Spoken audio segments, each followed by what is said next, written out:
Welcome everybody to a new and very important weather forecast. Tropical Depression 9 has recently formed in the Caribbean Sea, and there is an increasing threat that this disturbance will become a strong hurricane and impact the United States. Let's take a look at the latest forecast track from the National Hurricane Center. As you can see, Tropical Depression 9 is currently located in the Caribbean Sea, and it is expected to move westward in the coming days. We then expect the storm to move northwestward by the weekend, before possible strengthening into a hurricane, and then making landfall somewhere in Cuba between Monday and Tuesday.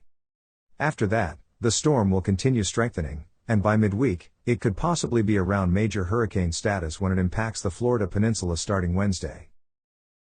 The National Hurricane Center has already mentioned that there is still considerable disagreement with the track of this upcoming hurricane, so we do expect plenty of shifts in the forecast track in the coming days.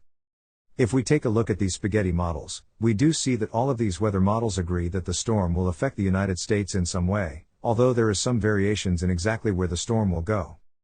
Nonetheless, people who live in Florida and Cuba should start getting their hurricane plan in place and closely monitor the latest updates from the National Hurricane Center. Let's now take a look at the key messages for Tropical Depression 9.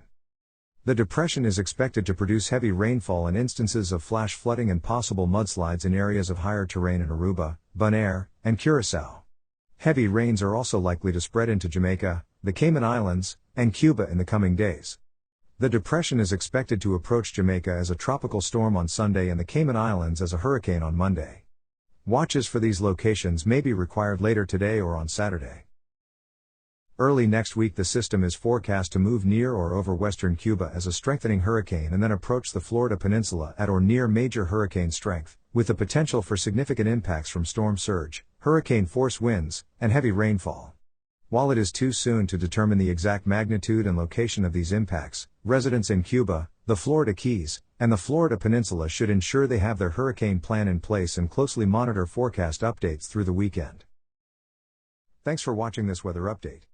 Be sure to subscribe so you don't miss out on the latest developments and adjustments to the forecast.